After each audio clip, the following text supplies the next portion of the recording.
नमस्कार। 11 बजे 11 खबरों के साथ हाजिर हूं मैं अनुपम मिश्रा। सबसे पहले बात करते हैं बड़ी खबर की।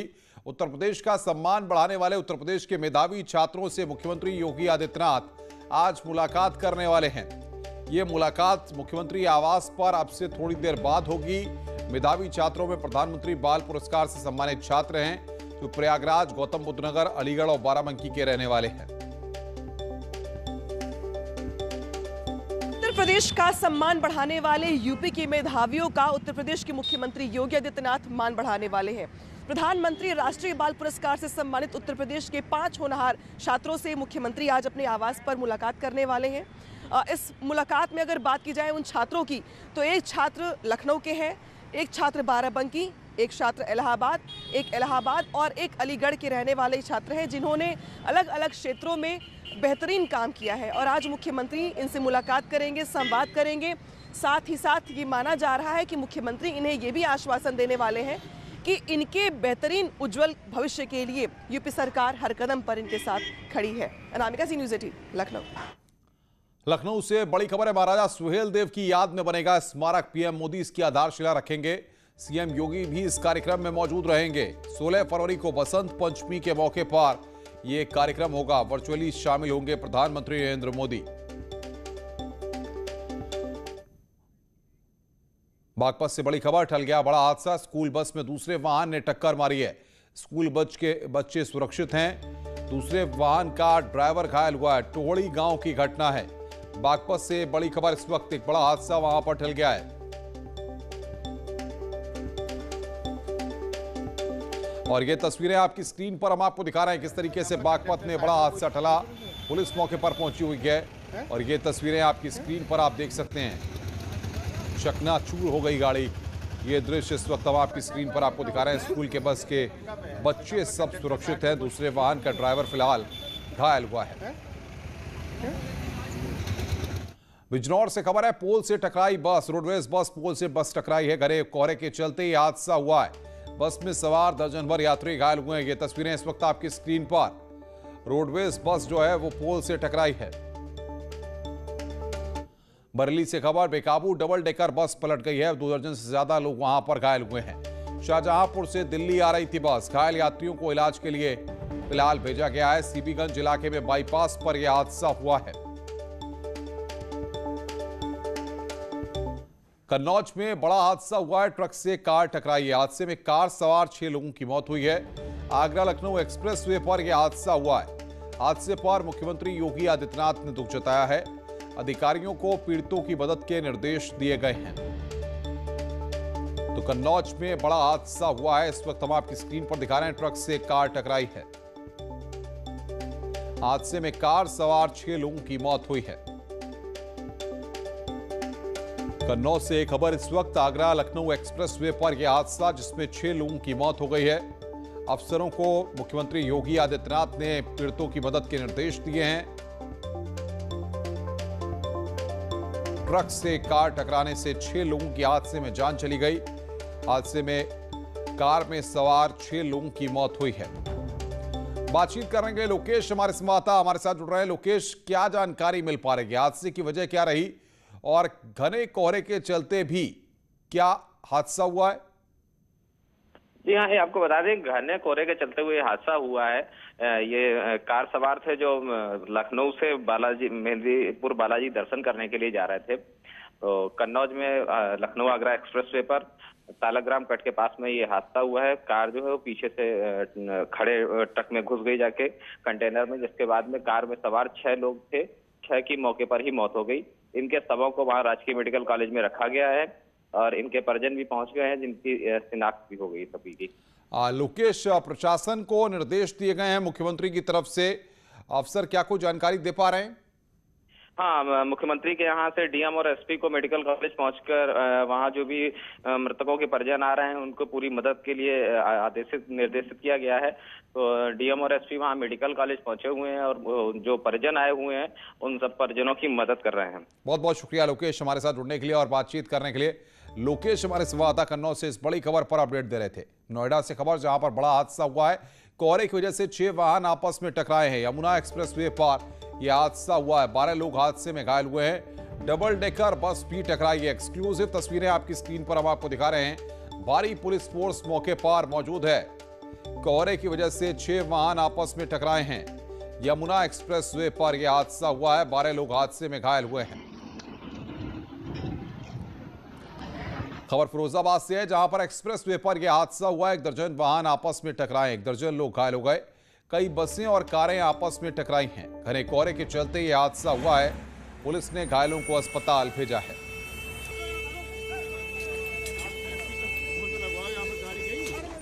आगे बढ़ते हैं, खबर मथुरा से, जहां पर यमुना एक्सप्रेसवे पर हादसा हुआ है। आपस में भिड़े कई वाहन। घने कोहरे के चलते यह हादसा हुआ है, जिसमें आधा दर्जन लोग घायल हो गए। मार्ट टोल प्लाजा के पास यह हादसा हुआ है, जिसकी तस्वीरें हम आपकी स्क्रीन पर दिखा रहे हैं। मथुरा में यमुना एक्सप्रेसवे पर यह हादसे की तस्वीरें। आधा दर्जन लोग वहां पर घायल हो गए हैं। मार्ट टोल प्लाजा के पास यह हादसा हुआ। हादसे के बाद सड़क के किनारे लोग पड़े रहे।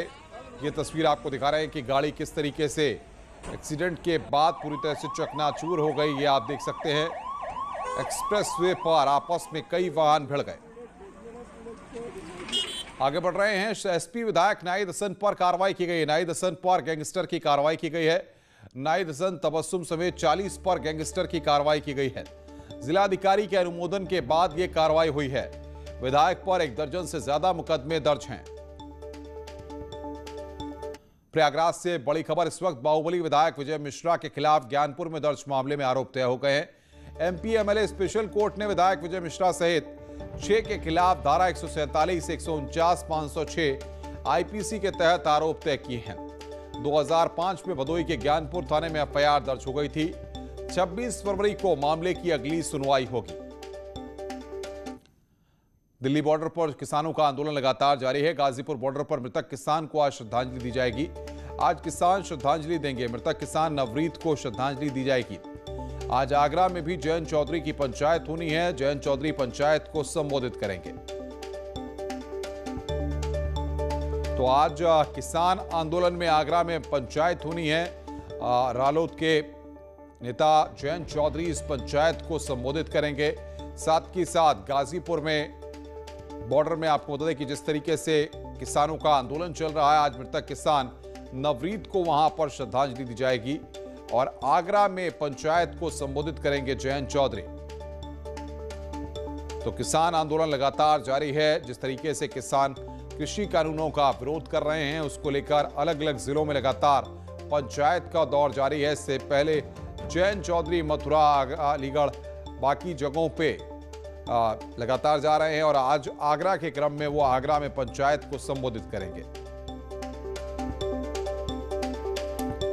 तो अब से थोड़ी देर बाद गाजीपुर बॉर्डर पर किसानों का पहुंचने का सिलसिला लगातार जारी है। वहां पर मृतक किसान नवरीत को श्रद्धांजलि दी जाएगी। जब हमारे संवाददाता सुबह हमसे बातचीत कर रहे थे, तो उन्होंने भी इस बात की जानकारी दी थी कि बड़ी संख्या में किसान वहां पर पहुंच रहे हैं और मृतक किसान नवरीत के परिवार के लोग भी वहां पर पहुंचेंगे और वहां पर श्रद्धांजलि दी जाएगी। मथुरा में बरसाना चौराहे पर ऑटो पार्ट्स की दुकान में आग लग गई है। आग के कारणों का पता नहीं चल सका। आग से दुकान में रखा लाखों का सामान जलकर राख हो गया। लोगों ने मामले की सूचना फायर ब्रिगेड को दी है, लेकिन फायर ब्रिगेड देर से मौके पर पहुंची। काफी मशक्कत के बाद आग पर काबू पाया गया है।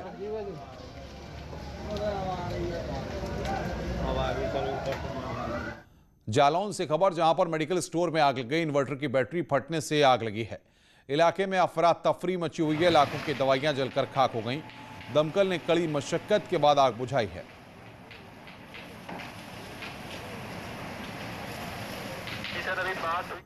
नोएडा में शुक्रवार देर शाम दादरी पुलिस और बदमाशों के बीच पुलिस मुठभेड़ हो गई।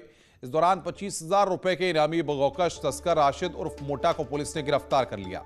पुलिस की तरफ से की गई जवाबी फायरिंग में अभियुक्त के पैर में गोली लगने के चलते वो घायल हो गया। इसे इलाज के लिए अस्पताल में भर्ती कराया गया है। राशिद पर प्रतिबंधित पशु को मारने और उसके मांस की तस्करी का आरोप है। राशिद के पास से एक स्कूटी, तमंचा और कारतूस बरामद हुआ है। इसी बीच में एक स्कूटी से आता हुआ व्यक्ति दिखाई पड़ा उसे रोकने का प्रयास किया गया तो उसने बहुत तेज़ी से जारचा पुल की तरफ स्कूटी को बढ़ा दी। आगे से पुलिस पार्टी द्वारा घेराबंदी की गई। घेराबंदी पर उसने पुलिस पार्टी पर फायरिंग करना प्रारंभ कर दिया। काउंटर एक्सचेंज में उसके पैर में गोली लगी है, उसे अस्पताल भेजा गया है। प्रारंभिक पूछताछ में उसने अपना नाम राशिद उर्फ मोटा बताया है। में गाड़ियों की चेकिंग के दौरान बदमाशों से पुलिस की मुठभेड़ हो गई। इसमें एक बदमाश को गोली लगी है और पुलिस ने उसे गिरफ्तार कर लिया। इस बदमाश के साथी मौके से फरार हो गए। पुलिस दबिश देकर इनकी गिरफ्तारी की कोशिशों में जुटी हुई है। बताया जा रहा है कि साहिल उर्फ शाहनवाज शातिर गाड़ी चोर है और उसके खिलाफ 2 दर्जन मुकदमे दर्ज है। चल रही थी पीपरी रोड पे, उस पार्टी को भी अवगत कराया गया जिन्होंने रोड को ब्लॉक कर लिया, जिसकी वजह से ये भाग नहीं पाई बोलेरो। वहाँ से उतर करके 3 बदमाश जगह की पुलिस से गिरते हुए देख रहे हैं तो पुलिस पार्टी में फायर करते हुए भागे हैं, जिसमें से एक बदमाश को क्रॉस फायरिंग में पैर में गोली लगी। अभी उसको उठाकर प्राथमिक उपचार के लिए भेजा गया अस्पताल। जानकारी करने पर उसने अपना नाम साहिल उर्फ शाहनवाज बताया है, जो बताया पूछताछ में कि हथगमा प्रतापगढ़ का रहने वाला है। अभी जो 2 बदमाश भागे उनके लिए कॉम्बिंग चल रही है। बाराबंकी में पुलिस और शातिर अपराधियों के बीच मुठभेड़ में एक अपराधी घायल हो गया, जबकि उसका एक साथी मौके से फरार हो गया। थाना जहांगीराबाद इलाके के अनखा जंगल में मुठभेड़ हुई है। इसमें एक पुलिसकर्मी भी घायल हो गया। अपराधी महराज गौकशी लूट के 8 दर्जन से अधिक आपराधिक वारदात में वांटेड है। कई थानों की पुलिस फिलहाल फरार अपराधी की तलाश में कॉम्बिंग कर रही है। के दौरान थाना जहांगीराबाद में 2 अपराधियों के आने की सूचना मिली। इसमें घेराबंदी की गई उनकी, और इसमें जब हमारी पुलिस पार्टी ने घेराबंदी की तो उन पे फायरिंग हुआ, जिसमें हमारा एक कांस्टेबल घायल हुआ। इसी काउंटर फायरिंग में एक अपराधी भी घायल हुआ और दोनों को हॉस्पिटल भेजा गया है। और मौके से मोटरसाइकिल, पिस्टल और कार्टेज मिले हैं। इन सभी को अभी सीलबंद किया जा रहा है। इसका एक साथी मौके से फरार हो गया है, जिसके लिए कॉम्बिंग चल रही है। आगे बढ़ते हैं। कौशाम्बी में एसओजी और महाविघाट कोतवाली पुलिस ने गांजा की तस्करी करने वाले 5 युवकों को गिरफ्तार किया है। पकड़े गए तस्करों के पास पुलिस ने लगभग 48 किलो गांजा बरामद किया है। बरामद गांजे की कीमत करीब 7 लाख रुपए बताई जा रही है। पुलिस ने सभी आरोपियों के खिलाफ एनडीपीएस एक्ट के तहत एफआईआर दर्ज कर न्यायिक हिरासत में जेल भेज दिया है। प्रभारी महिवा घाट पुलिस और अन्य लोगों ने मिलकर 5 लोगों को गिरफ्तार किया है। इनके पास से कुल करीब 48 किलो गांजा, 1 कार और 1 मोटरसाइकिल बरामद हुई है। इनमें आज उनको गिरफ्तार करके जेल भेजा जा रहा है। हाथरस कांड में यूपी में सांप्रदायिक दंगा फैलाने की साजिश का पर्दाफाश हो गया है। ईडी ने पीएफआई के 5 सदस्यों के खिलाफ चार्जशीट के केस चलाने के लिए कोर्ट में अर्जी दी, जिसमें रऊफ शरीफ, सिद्दीक कप्पन, मसूद अहमद, अतीकुर रहमान और मोहम्मद आलम मुख्य आरोपी बनाए गए हैं। रऊफ को ईडी ने केरल एयरपोर्ट से गिरफ्तार किया है, जबकि 4 आरोपी पिछले 4 अक्टूबर को मथुरा से गिरफ्तार किए गए थे। ईडी की चार्जशीट में रऊफ शरीफ के पास कतर और ओमान से 1 करोड़ 36 लाख रुपए आने के सबूत मिले हैं, जबकि 4 आरोपियों के पास से भड़काऊ वेबसाइट समेत कई पोस्टर बैनर मिले थे, जिसमें हाथरस की पीड़िता के बहाने प्रदेश में दंगा फैलाने की साजिश थी। ईडी की चार्जशीट में इन 5 आरोपियों पर विदेशी फंडिंग के साथ राष्ट्रद्रोह समेत कई गंभीर धाराएं लगाई गई हैं। जनता पार्टी का शुरू से इस मामले में मानना था कि इस जो तमाम साजिशें इस तरह की हो रही हैं उसमें तमाम विदेशी ताकतों का हाथ है। ईडी ने जो भी चार्जशीट फाइल की है, इस संदेह जो पहले हम लोग जाहिर करते थे उसकी पुष्टि हुई है। कोर्ट ने संज्ञान लिया है, मामला न्यायालय में विचाराधीन है। अब न्यायालय इस पर निर्णय करेगा। लेकिन जो बातें लगातार बहुत समय से हम दोहराते आ रहे हैं कि तमाम ऐसी ताकतें हैं जो देश में अराजकता का माहौल फैलाना चाहती है, उसकी पुष्टि इस घटना में, इस गिरफ्तारी से हो रही है। हाथरस की घटना पर सरकार ने तमाम यू टर्न लिए और योगी सरकार को जो यू टर्न देखने को मिला, डीएम को बचाती रही, पहले तो कहती रही बलात्कार ही नहीं हुआ, तो बहुत सारे चीज़ों पर सरकार ने यू टर्न लिया है। सरकार जिस पर भी कार्रवाई करनी है वो जांच के आधार पर कार्रवाई होगी, ना कि सरकार की मंशा के ऊपर। सरकार की मंशा तो पहले ये कह रही थी कि न तो बलात्कार हुआ है, तो सरकार का चाल और चरित्र और चेहरा सबके सामने है। उत्तर प्रदेश की जनता देख रही है, कांग्रेस के आरोपों की पुष्टि होती है। अब मैं पूछना चाहता हूं कि सरकार इधर उधर की बात ना करे, ये बताए कि उत्तर प्रदेश में अपराध कब कम होगा, उत्तर प्रदेश में महिलाओं पर अत्याचार कब कम होगा, उत्तर प्रदेश की महिलाएं अपने आप को कब सुरक्षित महसूस करेंगी, ये सरकार बताए। सिर्फ हमेशा छात्रों की मदद करने के लिए मशहूर इटावा के एसएसपी आकाश तोमर ने एक बार फिर एक छात्र की मदद की है।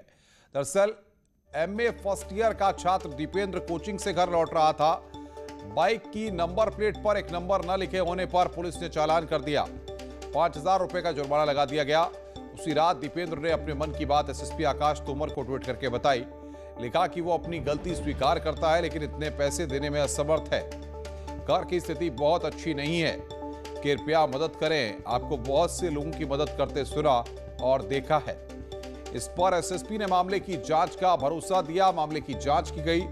जांच में उसकी बात सच निकलने पर शुक्रवार शाम को एसएसपी ने खुद दीपेंद्र को ट्वीट करके बताया कि उनका चालान निरस्त कर दिया गया है। शुभकामनाएं। खबरें और भी हैं, फिलहाल क्राइम ब्रेक के लिए। ब्रेक के बाद जल्द हाजिर होते हैं।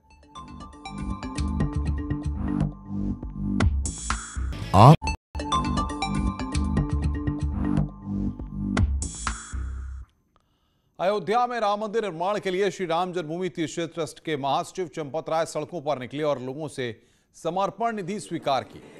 उनके साथ विश्व हिंदू परिषद के कार्यकर्ता और बीजेपी कार्यकर्ता भी मौजूद रहे। काफिला बजाजा से निकालकर नाका तक गया और डोर टू डोर समर्पण निधि स्वीकार की गई।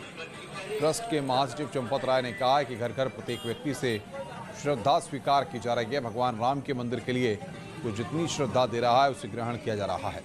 समर्पण निधि अभियान 14 जनवरी मकर संक्रांति से शुरू हुआ है और रविदास जयंती यानी 27 फरवरी को समाप्त होगा। हमारे भारतवर्ष में भगवान की जन्मभूमि पर बनाए जाने वाले मंदिर के लिए घर घर से प्रत्येक जन से श्रद्धा समर्पण स्वीकार करने का ये कार्यक्रम है। मुख्यमंत्री योगी आदित्यनाथ ने 1 अप्रैल से गेहूं खरीद शुरू करने के निर्देश दिए हैं।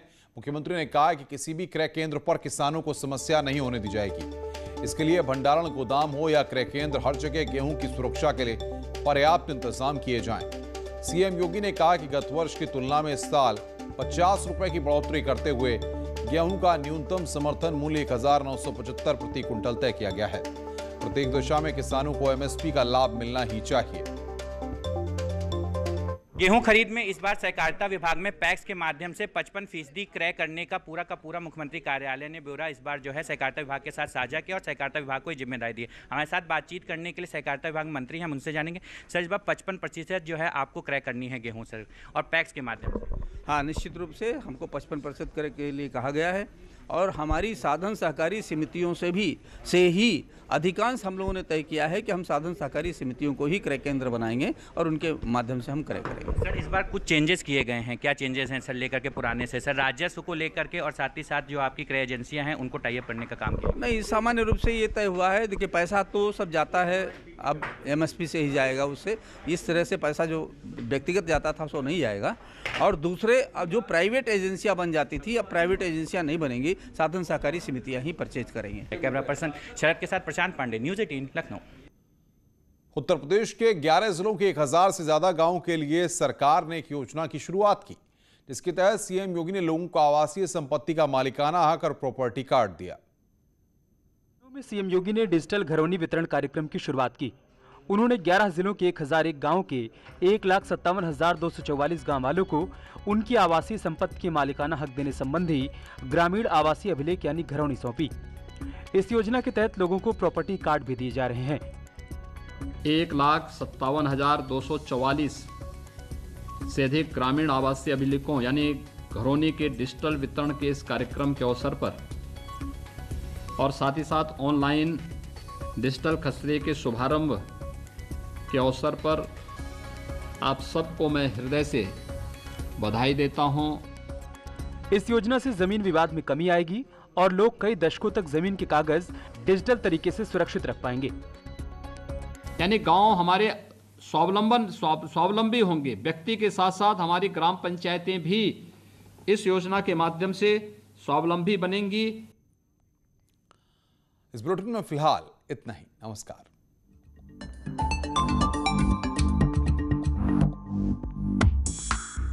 देखिए यूपी एक्सप्रेस 100 सिर्फ न्यूज़ 18